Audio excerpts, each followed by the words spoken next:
Since it first started tumbling into Ireland through the old pirate coves of West Cork and in the stomachs of drug mules coming from Miami, cocaine has become the drug of our nation. It has swept in like a blizzard, dusting every corner of every small town, and so swift and total has its spread been that the Irish are now some of the biggest users in the world. But to unravel how a small island like ours on the edge of Europe ended up such a big player in the major cocaine leagues, we must follow the white supply lines back to the beginning. We must follow the routes it has taken as it travels across the globe. And most importantly, we need to follow the cowboys who put us on the map. So join me, Nicola Talent, for my new live show, Cocaine Cowboys, the story of Ireland's love affair with Colombia's biggest export. Limited tickets now available for February 10th at the Lime Tree Theatre in Limerick, February 15th in Cork's Everyman, and at Dublin's 3 Olympia on Sunday, February 18th. Tickets available at venues or on mcd.ie. How come it is that even when you interview me, I still have to do the goddamn intro? Well, I suppose it's because I'm your boss, Nicola, and you have to do what you're told. What about that? Or is it because you sound as if someone has a gun to your head when you're reading an intro? Well, a practicing competence, is it? The more. But you know, the intro is a little bit like, which to explain to anybody listening, is done after we make the podcast. Yeah. And it's sort of the 4 lines at the beginning of it to explain what they're going to hear. The school lunches. Yeah. I only ever had 2 school lunches to make, but you'd swear I had 86. Exactly. It was my most dreaded job of the entire day. Exactly. I'd start thinking about it at about 5 o'clock. Yeah, and I would sort of drag myself through the fridge and all the rest of it. Because Claude will tell you, like, if you're not here and I have to do it, it could take me up to 2 hours to do the intro. See, that's a skill I didn't even realise I had properly. Yeah. What, winging things totally. Winging things in 4 sentences. Yeah. But anyway, I'll have done the intro by the time you hear this. But just to say that in the ordinary course of events, it should have been him, but he's incompetent. So yes. Well, there you go. And embracing it. Yeah. So anyway, ask me the questions. My podcast today is going to be about Ian Bailey. Yeah. And obviously, the reason I talked to Ian Bailey a few times, and the reason I talked to him is because he used to phone up the Sunday World regularly on a Saturday afternoon, which is unusual because a lot of the week we spend our time trying to chase down suspects in crimes. Very rarely do they continue to call in, and he used to call in and say, "Can I speak to Miss Nicola Talent, please?" You see, I was going to say that I actually thought you were going to say that he used to ring in because I wasn't answering my phone to him, because he did torment me quite a bit. Yeah. So, I mean, but it is unusual, isn't it? People, see, most people obviously that are in the public eye in relation to criminality, like generally they don't like it. Okay, now there are some people, gangland criminals, who might like the odd picture of themselves and some of their notorious actions. But most of those people that are suspects, and which is what he was and what he remained up until the day he died, they don't embrace the media, and it's very rare that they do. But Ian Bailey, like, he did, didn't he? Yeah, because you see, he saw himself as one of us. Yeah. He was a journalist first and foremost in his own mind. And embrace the media, he did. I mean, he tried in a way to be charming to the media, I think, in order to be able to set his own narrative against these allegations against him, against the fact that he was and remains the one and only suspect in the murder of Sophie Toscan Du Plantier. Yeah. That stark fact lived with him all his life. But I think he thought, as one of us, he was going to be able to charm his way in with everybody, and that you were going to tell the story the way he wanted it told. Yeah. I don't know how many times I had to listen to him, which is probably why I used to avoid answering him, to these sort of theories he had in relation to who killed Sophie Toscan Du Plantier, including one theory that she was killed by a horse. Right. Did you ever hear that one? No, I never heard it. You know, he obviously, he obviously persisted with all of this stuff. Now he couldn't understand why you didn't write it then. Yeah. He'd get a bit angsty, a bit angry with you. Yeah. The horse thing was something, let me just see if I can put myself back into that mind of his. It was something about she'd gone out in the middle of the night, heard something walk down that lonely driveway, if you'd call it. It was a laneway, rocky laneway. Got to the gate, opened the gate, and this horse sprung out of nowhere and hit her in the head, full on with a hoof. Yeah. And ran off or something. This was this theory. And why weren't the Gardaí pursuing this? I'd say probably because there was no hoof print for a start, you know? I mean, obviously, the only conversations I had with him were relatively brief, and there was always focused on the guards as well. He had, he obviously... he had obviously really long, complex legal cases against him, and he had it in for the guards. I mean, his argument clearly is they had it in for him. But there's both sides to that. Yeah, there was. I mean, some of the stuff that came out in relation to that investigation and what went on with Marie Farrell, etc., was just quite. Yeah, it's like something off the stage. Yeah, I mean, it's you have to look at it, and I think it was Sophie's uncle this week who came out and said, who was super critical of the guards, while clearly suggesting that Ian Bailey was a justified suspect, and basically saying the family can never fully get satisfaction, not solely because of the actions of Sophie's killers, but also because of the actions of the Gardaí, who made it effectively an unsolvable case. And I don't think that's really an arguable thing to say, that they obviously Ian Bailey was convicted in France in absentia, but the Garda investigation became a huge part of the story. Like, we actually had a look back there at the timeline of the events, and there's just so many of them, and it became such a complicated story. I mean, when did you first begin to write about it? So she was murdered in December of 1996. Yeah. That was a very significant year. Yeah. Outside of that, Veronica Guerin had been murdered. Jerry McCabe had been murdered. There was a growing threat of organised crime. Gangland was rising. It was kind of that, the Irish economy was beginning to take a turn. There was more employment. So all of that was going on in the background. And there was calls during that year to sort of upgrade the response system to murders. Yeah. The state pathologist, John Harbison, had called for extra resources. He seemed to be the only one responding to murders in his team, as in being the guy on the ground. I presume he didn't have assistants or something along those lines. There were certainly calls for upgrades to the forensic labs and all this. So that was going on in the background. 23rd of December, she was murdered. And it's a very rural community. Now, I've been down a number of times to that place in Schull, and I've stood on that mountain and wondered what the hell happened there that night. Yeah. And, the idea that somebody came in from the outside, that this was a random attack, this has been gone through by loads of people. It's just too hard to believe. It was very, very isolated. Beautiful part of the countryside. It is probably one of the most spectacular parts of Ireland. And it's been, Ian Bailey has been written about and podcasted about so many times, but not to go back into every little bit of detail. But those types of murders where a woman is brutally beaten to death by a stranger, an anonymous stranger. It was just. It's really uncommon. It is. And for something like that to happen in such a rural part of Ireland with no immediate motive. I mean, it wasn't as if it was the normal motive in these things are, a breakdown of a relationship or something like that. So it was very uncommon. And, it was, was it around Christmas time? Well, it was the 23rd of December, which was the first cause of the problem in the whole investigation, to be honest with you, because...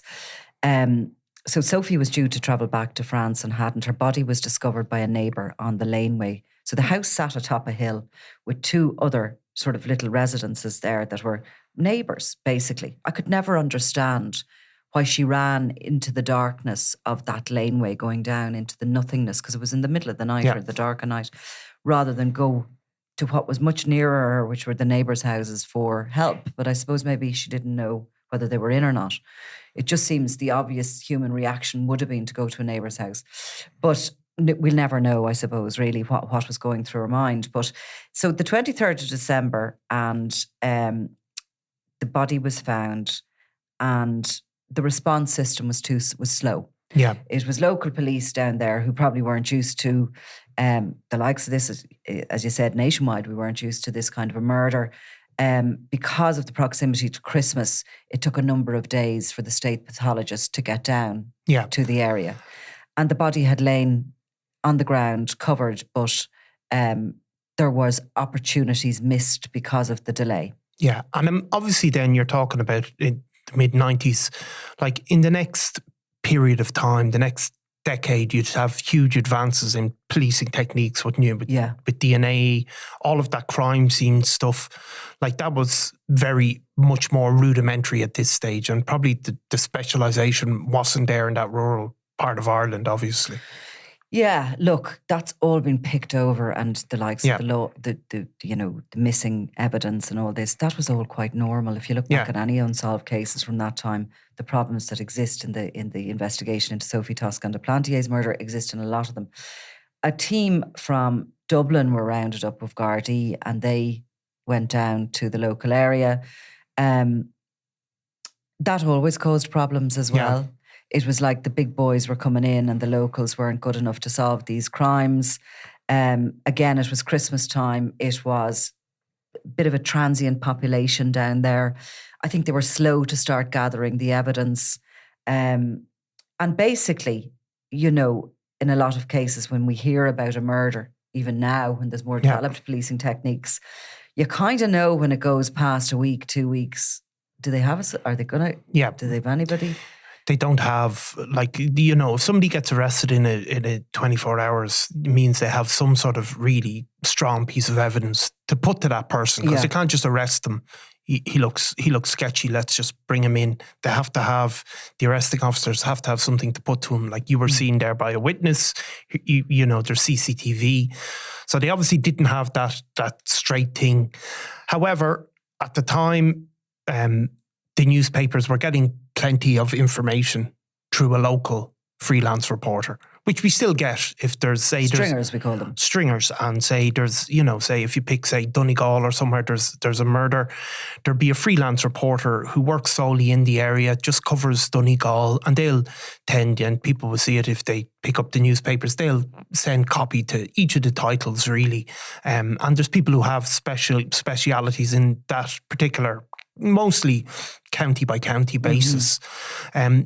So Ian Bailey was that person, obviously. He was, and I'd say he was again, the time of year, you're looking at Ian Bailey as a freelance reporter based down in that part of the country where not massively, huge amounts of national stories kind of happen. I would think the time of year made that job quite lucrative then, because of course on the national papers, they would have been sending from Dublin largely. People were off. It was Christmas time. It was coming in up to the new year after that. And I would imagine Ian Bailey had his pick of the stories for a long time for the Nationals. Yeah, and it would have been front page news, obviously, that type of killing, and people would have been hungry for copy. However, quickly... Yeah, I was going to say, the next thing I remember of the story was that there was a crew of journalists slightly older than me, one John Kearns, who was the Mirror stringer here in Ireland and always on the road and on stories. Senan Maloney. Who works for the Indo, our sister parish. And possibly Paddy Clancy of The Sun. The next thing I remember was the three of them had done a sit-down interview with Ian Bailey, and Ian Bailey had told them that he was the chief suspect. So from a legal point of view, the media can't name a chief suspect, really, unless a number of things happen. Well, of course, you see, if you name him as somebody as a chief suspect, that's your responsibility because you put them in the public. However, if you're a suspect in a murder and you do an interview saying I'm a chief suspect, a newspaper is entitled to carry what you say. Yes. So they then are referred to forevermore until anything occurs as the self-professed chief suspect. I think the same happened with John Gilligan when he eventually did an interview with Liz Allen. If you look back over the copy when, this gang boss is on the run and the Gardaí are focusing on a gang boss for the murder of Veronica Gear, all of a sudden John Gilligan is named, not because just he's arrested in the UK and they're seeking his extradition on murder charges, but in advance of that, he'd done an interview with Liz Allen, and he had said to her, "I know I'm the chief suspect." Yeah. So, yeah, it's just a legal, technical issue that we deal with in the media. But this is what happened. So that was the next thing I was very aware of, that this local journalist was the chief suspect. And there was photographs of him, and he was very distinguished looking. Yeah. I mean, he was like a country gent, and he always would have turned ahead, Bailey. Yeah, big, tall, sort of powerful looking man. Exactly. So by what must have been 97, I think, or thereabouts, he was very much central to the investigation. The focus was on him. He'd self-professed chief suspect. And the information coming from there was that the Gardaí were certainly looking at him. There'd been some statement that a man had been seen washing boots in a stream. Yeah. That man was believed to be Ian Bailey, that he had an alibi for the night from his partner, that he had basically, they'd been out, they'd come in, they'd gone to bed, and he may have got up to write, which was something he did, but that he was there in the morning when she woke up. Yeah. But that it was kind of more and more focused on Ian Bailey. And she was his partner at the time. Jules Thomas was his name. So I got a request from my then editor that there had been some sort of a rumour or something that Bailey was going to marry Jules Thomas. Yeah. Which meant that I was told at the time, whether it's still the case or whether it was true or not, if you were married, you didn't have to give evidence against your spouse. Which I don't think that is. Was that ever true? Well, that's a law in the US. Right. I mean, that is, and it's been the source of a couple of thriller films. Yeah. But I don't think that's where that was coming from. Yeah. I don't think that's true in Ireland. That was my mission, actually. to go down and to try and find out, was he getting married? Had he got married? And therefore, was she not going to be forced to give any evidence in court should a court case arise? So I went down to Schull and met up with a local photographer, established, I'm going to try and remember this as clearly as I can, established where the house was. I was going to have to approach him and see would he do an interview. And obviously these journalists had done an interview before with him. I was kind of told, look, he's a bit odd, but, you needn't be worried about him. Yeah. So I got to their house and opened the gates, went up the driveway through the most beautiful garden, beautiful little stream in it and everything, got up to the house, knocked on the door, and as I knocked, the door flung open and there was Jules Thomas and him, huge. I think he was 6'5". Yeah. He felt about 6'8" to me that day. And he was wearing a kind of a wax coat with a wax hat. He was done up in kind of country boots. He was like very distinguished. And she was a very good looking woman at his side. And they were going out the door as I was coming in, and we all got a fright. Yeah. So I babbled about who I was and what I was doing, and that I was, is there any chance I could have an interview? And they were going out shopping or something. And I said to them I would book into the local hotel and I'd stay and I'd facilitate him whenever the thing. So we made an arrangement that I was to go off and do that and come back in, say, 3 hours. Yeah. So off I went, booked into the local hotel, thought, wow, this would be good, get an interview, find out if they got married, We went back to the house and I walked back in the gate, down this lovely garden path, past a guy who was gardening over to my right-hand side, knocked on the door, no answer, knocked again. And the next thing I heard and almost felt a breath on my neck. And I turned around and the gardener, in a sort of a woolen Aran sweater and looking really rough, was Ian Bailey. Right. I nearly jumped out of my skin. It was like as if he was a chameleon. Yeah. I didn't even recognise him from 3 hours before this. Right. He'd obviously gone out to the shop and come back changed into his gardening gear. Everything about him was different. The look on his face was different. That feeling about him was different. And with that, a sort of a flock of geese came running around the corner, rent through the middle of us. And I am terrified of geese. Yeah. Have you ever had any encounter with them? I've never vicious particularly, little fuckers. No, yeah. So I took off across the garden and jumping over the... Fleeing from the geese? Fleeing from the geese. As he sort of herded the geese back. It was very chaotic scenes. The photographer waiting for me at the gate as I arrived, white-faced, didn't know was it Ian Bailey. Being chased by, But we all ended up having a bit of a giggle about it after, to be honest with you. But that was my first encounter with him. Yeah. And he did a bit of an interview, and I think he said he wasn't getting married, or they weren't getting married or something like that. So it was a bit of a damn squib. But he was, you see, you're approaching these people. Yeah. And of course, I was only in my 20s. Yeah. So probably slightly dramatic and hysterical and everything. And like, oh my God, I'm going to talk to a murderer. Yeah. So you have a kind of a sort of you're a little bit nervous anyway. So, but the story in itself was almost enough to make a story in a newspaper. I'm sure there was fabulous photographs of us all and the geese and Ian Bailey and me. But that was my first encounter of him, and he kept in touch from then on. And I think like sometimes people who've worked in the media, they can be very tricky to deal with because they think they know better than they do. Because somebody like Ian Bailey would always think he's going to be able to manipulate it into a certain way. And they're nearly always, and you see this in people that have former journalists, they think they can spin it out. But of course, the real spin doctors who work for politicians or whatever, they understand you can only spin it so far and then it's going to get out of your hands anyway. Do you know? But there's people like Ian Bailey who are constantly trying to manipulate the stories in a certain way. He was such a strange character, really, to be honest with you. I mean, you wouldn't have felt comfortable in his presence. You'd always have needed somebody else there. Yeah.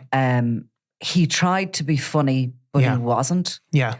He tried to be really academic.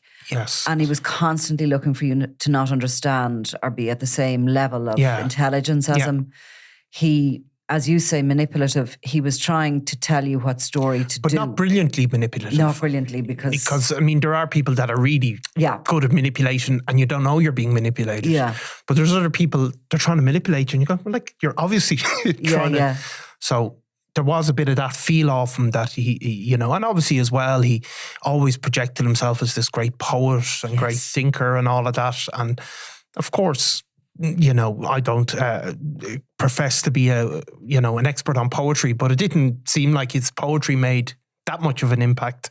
So he wanted to be a kind of an intellectual country gent, bohemian type. Yeah, he definitely did. And I think when that happened in his life there, it defined the rest of his life. Yeah.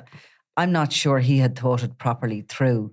He had this weird sense of humour, as I say, that he thought he was being funny. That came up a few times in some statements that other people gave about him, about remarks he'd made. I mean, I think one of the editors that had taken copy from him quizzed him at one point about, the fact that, were the Gardaí kind of looking at him, and he said something like, "Oh yes, I murdered her so as I could make a few bob from a story or something," which wasn't funny in the context of things, but he thought it was. And then also he did make comments at a party later, and that was reported during a libel case that he brought, and he made comments about suggesting he had killed Sophie Toscan Du Plantier, and then he described that as being dark humour and only joking. So there was that. But he was different because it was like as if he was lacking the social cues, was it? Social cues, yeah. He was definitely.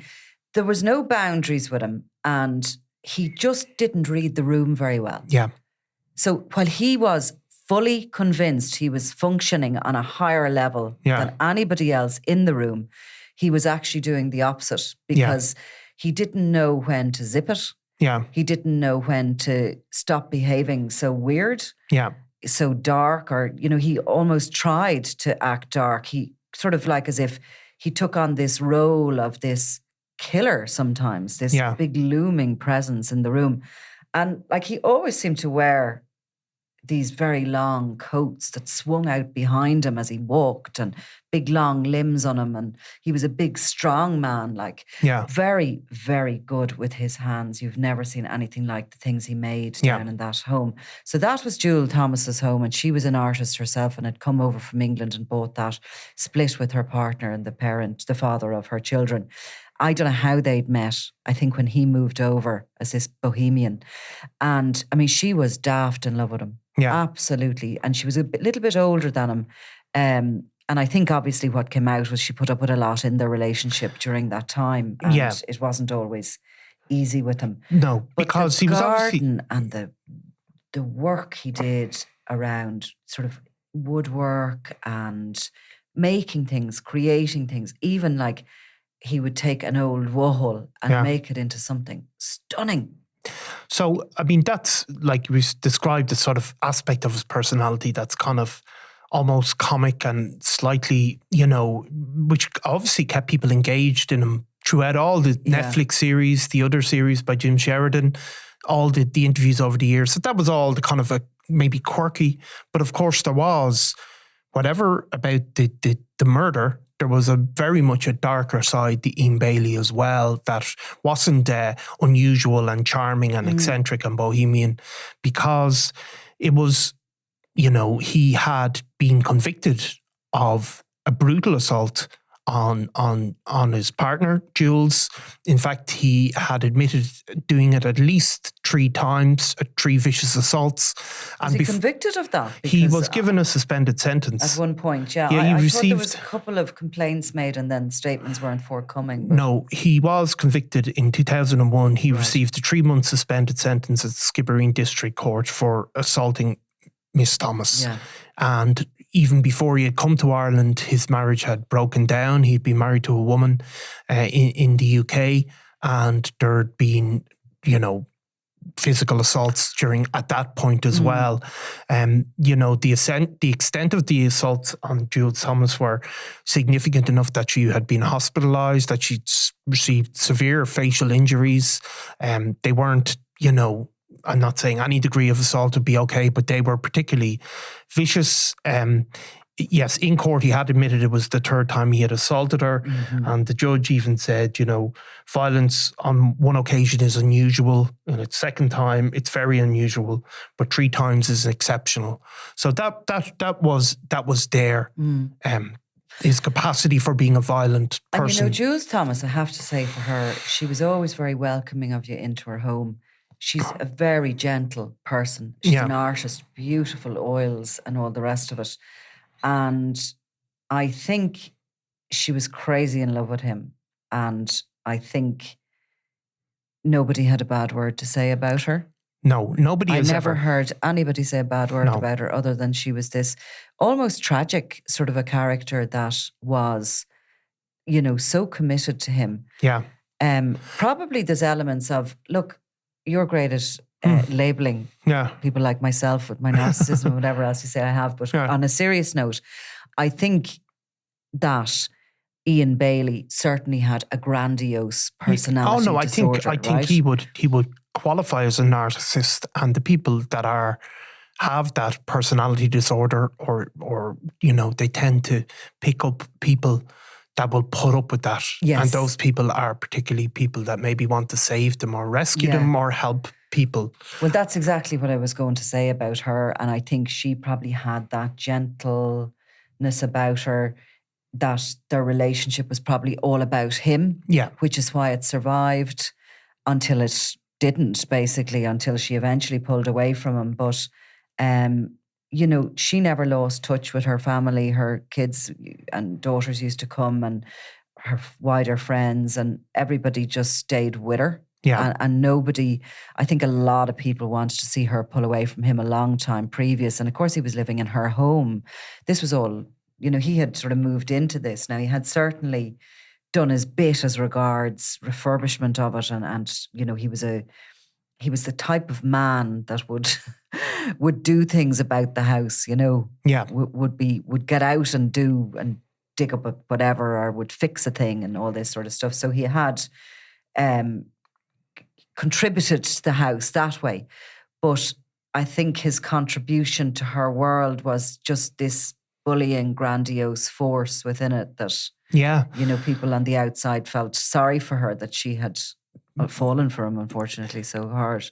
And as these times went on, the Garda investigation, I suppose it's fair to say, trundled along would be the best description of it. He was arrested twice. File was ultimately, as I said, we won't go into all of this, but a file was ultimately sent to the DPP. I think that was revealed later as part of another case that the DPP's office was very critical of the Garda investigation and effectively said, you don't have enough to charge. And I think it effectively said you don't have any evidence. No, it didn't have any evidence and wasn't impressed with it. There was another couple of reviews of it. I think a new file was submitted in 2003. Then there was a big moment where Ian Bailey took against newspapers. Yeah. And basically took a libel case out. Which was big news at the time. People kind of forget about it, I think, now. But it was big news because, and ultimately he was unsuccessful. That, it was, for various reasons, but a lot of the domestic violence emerged during those libel cases. And it was a lesson, really, I thought, that case, for anybody who thought it's easy to go up against the media, a grouping, you have to, like every court case, be it a criminal case or be it civil proceedings, be it family law. Yeah. If you're not telling the whole truth, you're goosed. Yeah. There's nowhere lonelier than being in the dock of a courtroom and giving evidence. Yeah, and he struck an unsympathetic figure. I mean, that's the reality, because although, he'd done interviews himself, but his whole past came out. There was an appeal, and the case was settled during the appeal. The newspapers acknowledged that they never intended to suggest that he murdered Miss Toscan Du Plantier, but there was no money of note handed over, let's put it that way. So I suppose we fast forward through, Ian Bailey took actions against the state over the investigation. The next bit was Marie Farrell, who was a witness at that libel case, and she confirmed that she was the one who gave the witness statement that she saw somebody washing their feet at Kilfada Bridge that night. Yeah. Okay? Yeah. So her statement that she gave at that libel trial, that she sort of identified herself as being the one behind that, starts to unravel. Yeah. And this phenomenal, complex and incredible, what was it? He said, Gubu. Yeah. Grotesque, unbelievable, bizarre and unprecedented happened. Yeah. And it turned out that Marie Farrell... well, she claimed she had been sort of basically coerced into making a statement by the Gardaí. Against Bailey. Yeah, now the guards obviously disputed that, and that again had another long and torturous history where it reappeared in other court cases. They had given her a phone and a few things like that. And there was other allegations ultimately made by other people that they had been told to do this by Gardaí. There was, there was other people came forward with similar things. It trucked along, I suppose, and the French began their prosecution of Ian Bailey then during They began their investigation anyway. Yeah. They began their investigation. They came over here. They sort of they did the same thing the Gardaí had done. Yeah. But Bailey started then suing the state. Yes. Here. He sued the Justice Minister, the Garda Commissioner for false imprisonment, conspiracy, assault, battery, all these sort of things, and a breach of his constitutional rights. Which was a huge case, actually, ultimately, when it came to court. And it was one of those cases that went on for a really, really long time. Each day you rack up, I don't know what it is, 40, 50,000, for example, in the High Court. This went on for, a number of months, as far as I remember. Each day racking up those huge bills. Ian Bailey presented lots of stuff, including there'd been recordings of phone calls made in Garda stations routinely, and that all became a feature of that case. But ultimately he lost. And I think the bill was, I don't know if it was ever, the final figure was around, but it amounted to millions. Tens of millions. I think it was 7 million or something like that. Okay. But I don't even know if that ever, there was ever a final that was figure. 2007 that High Court case was taken. But by 2010, the French magistrate, Judge Patrick Gachon, issued a European arrest warrant for Bailey's arrest. Yeah. And this was strange. How is the Irish going to handle it? His solicitor, Frank Buttimer, objected to that extradition. There was no way the Irish could extradite Bailey, given that, I remember speaking to Buttimer about it. His argument was that DPP, the Director of Public Prosecutions here, had seen everything that the Gardaí had collected about Bailey and had ruled they didn't have any evidence on it. So how then could we as a state hand one of our citizens over to France who had sent in their detectives and had found enough evidence to charge him. Yeah, and I So mean, it's complex. And effectively, they could take certain amounts of evidence, but most of what the French were relying on was what the guards had done previously.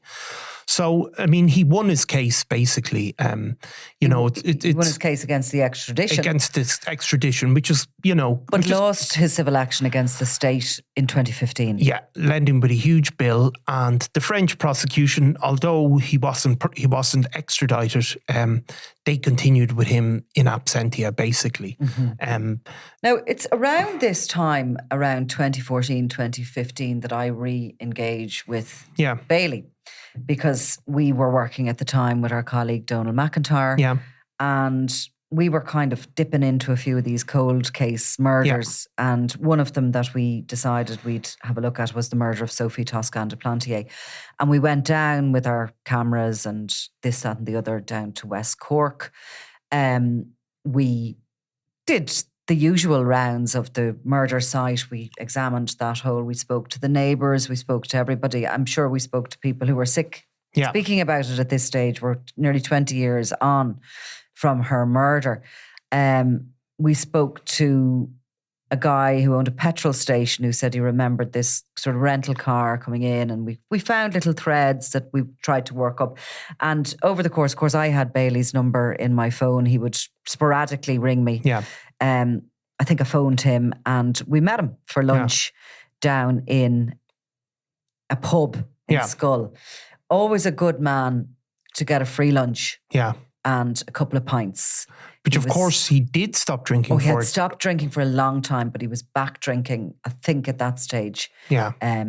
He ordered a few pints with a sandwich and spoke about how good the food was.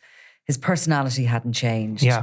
There was still that sort of sense of being uncomfortable in his presence. Yeah. He was a bit taken with McIntyre. Yeah. I think because this was some sort of a celebrity I suppose, type journalist who was showing an interest in the case. And again, he moved in immediately to give us whatever information, anything we needed, we were to come to him. We ended up actually up at the house again for dinner, perhaps.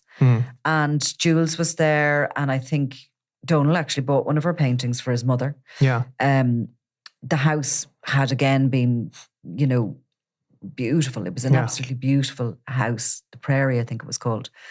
And he sat back and entertained and spoke to us and gave us whatever documents we wanted and whatever this, that and the other. I went off to do whatever we were down doing in the first place for the newspaper at the time, I'm sure. We were doing a doc.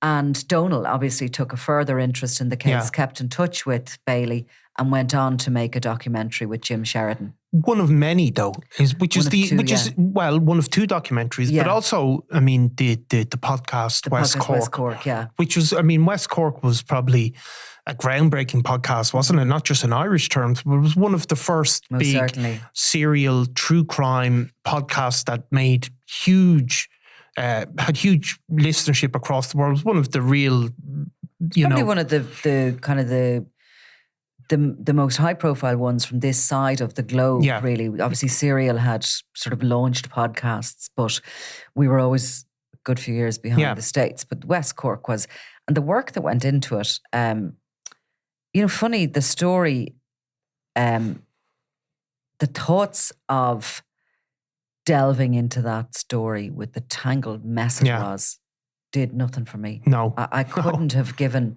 6 months of my life at that point, having dipped in and out of it to such an extent, the characters involved, the kind of he says, she says, all that. Well, it's the lack of a conclusion, is it? No, it was more just all the tangled web of those high court cases, the legal accusations, the newspapers did this. And there was loads more, in the background that we probably will never talk about that had gone on. And I mean, you could literally do 100 hours podcast, which we're not going to do. But so ultimately, there was huge interest, just remained. I mean, we talk about West Cork, but it wasn't, and there was Jim Sheridan, very high profile Jim Sheridan and Donald McIntyre series. Then there was a Netflix series, which was really good as well, really high quality.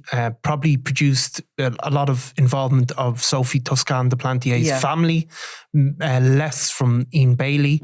So very different perspectives. There was a book as well, Murder at Roaring Water Bay by Nick Foster, that came out. Yeah. And there was a renewed interest in it really after.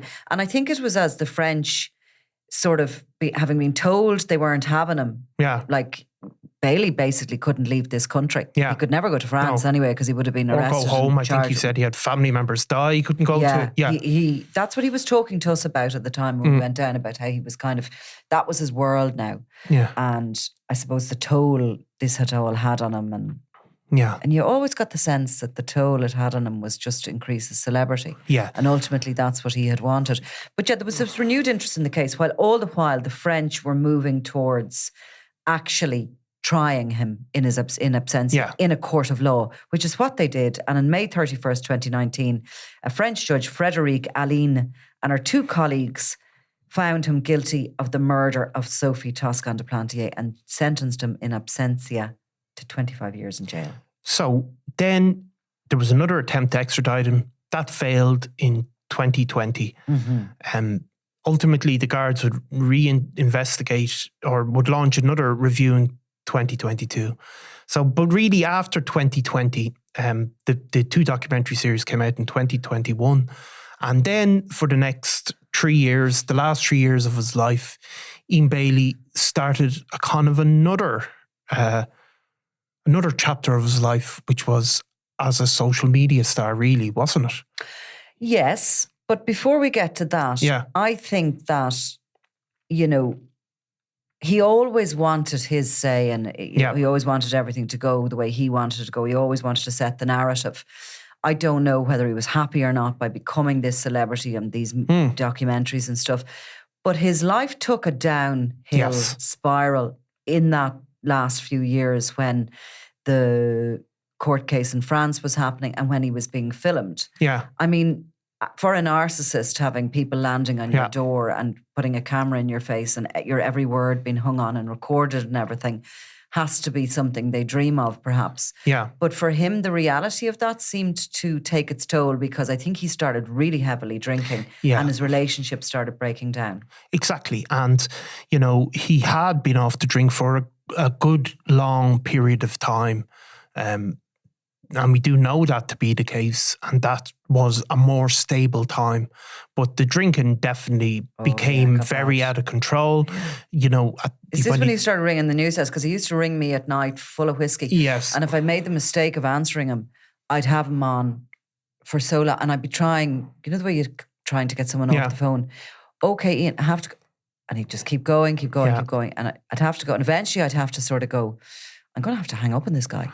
Yeah, because, if you look back, he physically looked very different in the last period of time of his life. When he did speak about the domestic violence, a lot of what he said was that he had been an alcoholic and that all of that attacking women had occurred because he was drinking. Yeah. But even at the time of his death, he had 2 court cases ongoing, one for drug driving, one for drink driving. He was contesting both. I think one of them he'd been convicted, but he was appealing it. So it caused this total chaos, and it had led to the breakdown of the relationship, probably amongst other things. We don't know, I suppose, exactly what caused that. But Judith Thomas did a series of interviews this week, and she was really definitive in saying she was done with him. And the life he'd lived a hard life that had taken a toll on him. And, she basically, she'd run out of steam with him. On him or her?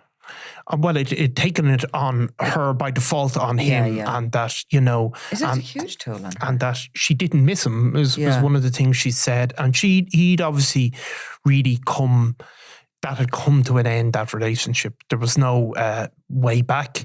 So he'd lived in, as you said, a beautiful home, very comfortable. He then sort of he was still living in the same area, but he was moving around locations. He'd obviously got a lot of attention out of the documentaries, but whether it was the type of attention he wanted. I mean, I think he wanted the type of attention that Oscar Wilde would get. He wanted to be seen as an artist. Yeah. Not as a killer. No. And I think he did like the attention or craved the attention, but then was always disappointed with the type of attention he got. And then he was on... Tell us about his social media. Well, the social media is a funny thing because he became... and people, it's actually funny because I watched some of the stuff on social media after he died, and there's his defenders because, look, he was mistreated by the Gardaí. But there's also people saying he was, even if he wasn't convicted of murder, he was a woman beater. And so there was a lot of that debate because he was on social media a lot, some really weird stuff, sending, you could see him, it wasn't even sending DMs to young women, but making comments on young women's photos, models. Young women? What sort of young women? Young women like myself? Young ladies like you. Not young ladies like yourself. A different type. No, so I mean, he would comment on sort of porn stars and saying you look great and all that sort of stuff. But not. Yeah, well, no, look, not. So no, not just young ladies like yourself. And he was obviously then as well. He was doing his poetry readings on live sessions. Yeah. He's begun new relationships. With who? Who? Well, there was one woman. There was back to this. Yeah.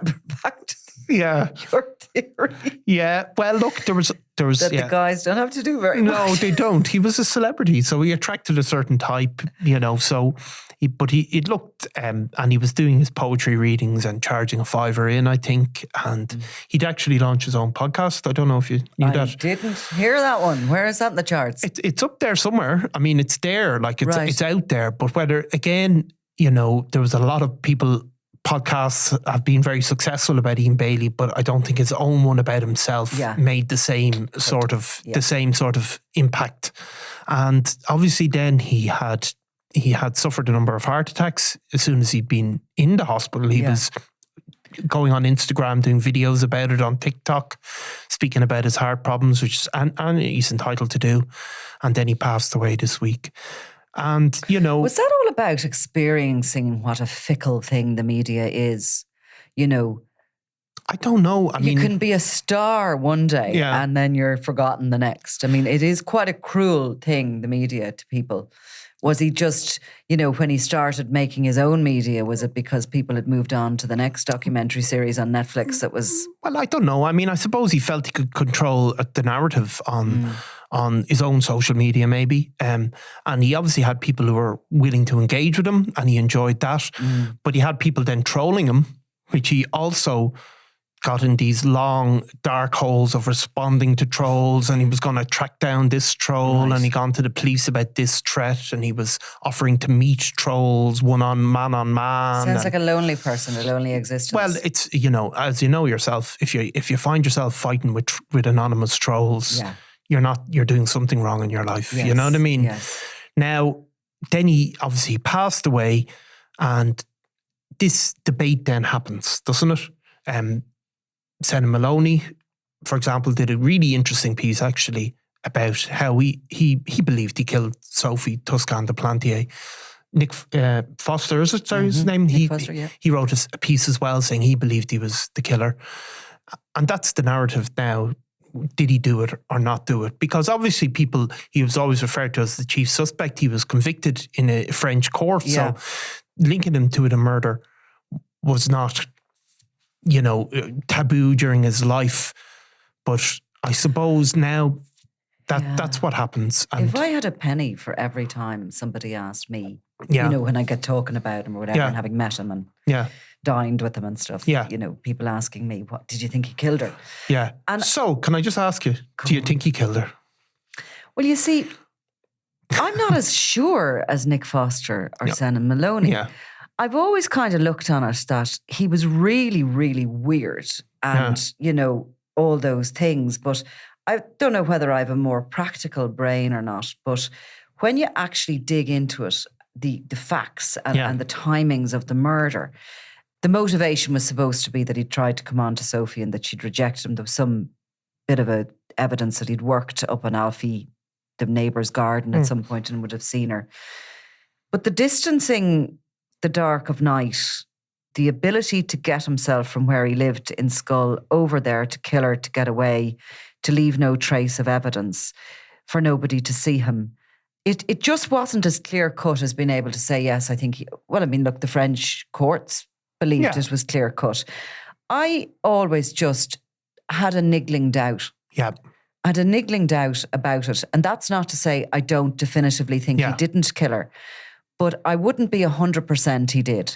And if we were in a newsroom and we were looking at a photograph of somebody and you said to me, is it him? And I said to you, I'm not 100%. I'm nearly sure, but I'm not 100%. We wouldn't use it. No. I mean, I think there's a couple of things. Like the police, obviously, the Gardaí are conducting another review. They're not looking at anybody else. Yeah. I mean, Ian Bailey constantly tried to push this idea that some sort of hitman was hired from France.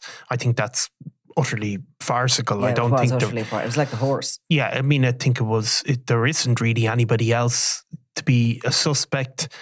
The reality is, I mean, we've just done a long piece on Noel Long, Beast, the podcast, and you can see a good Garda investigation didn't succeed at the time. But then when it did come to court 40 years later, the techniques used by the Gardaí still stood up and helped to convict the man with all of that passage of time. Unfortunately, the reality is that the Garda investigation surrounding Ian Bailey was really, really bad and really is hampering the family really being able to get to that moment that no long...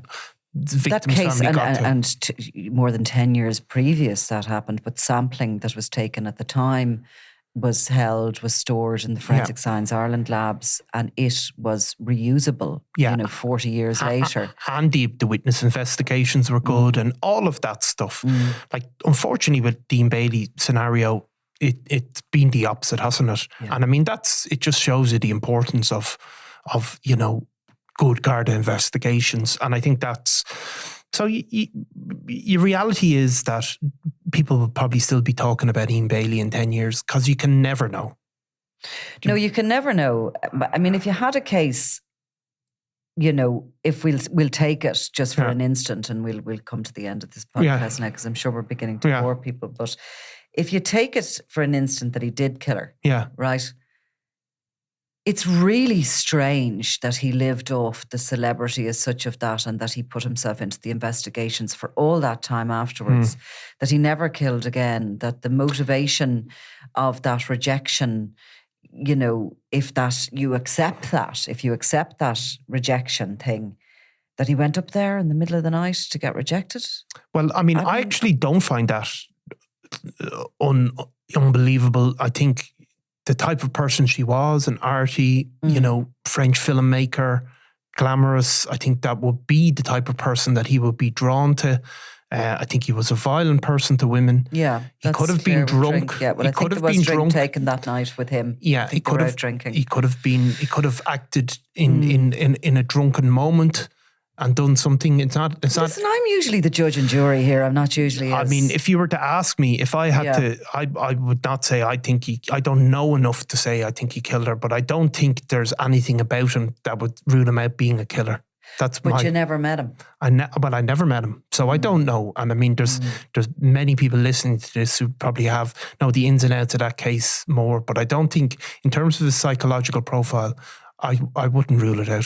Yeah, no, I wouldn't rule it out, as I say to you. I would be nearly sure, but not 100% sure. Yeah. But, so that's it. He's gone to his maker anyway, and whoever you believe that to be.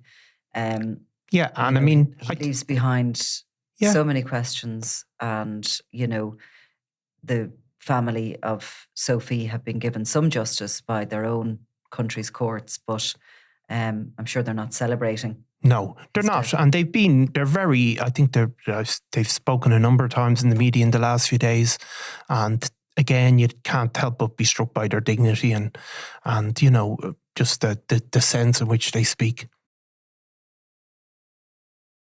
I'm Nicola Tallant, and you're watching Crime World, a podcast about criminals, drugs and the underworld in Ireland and across the globe.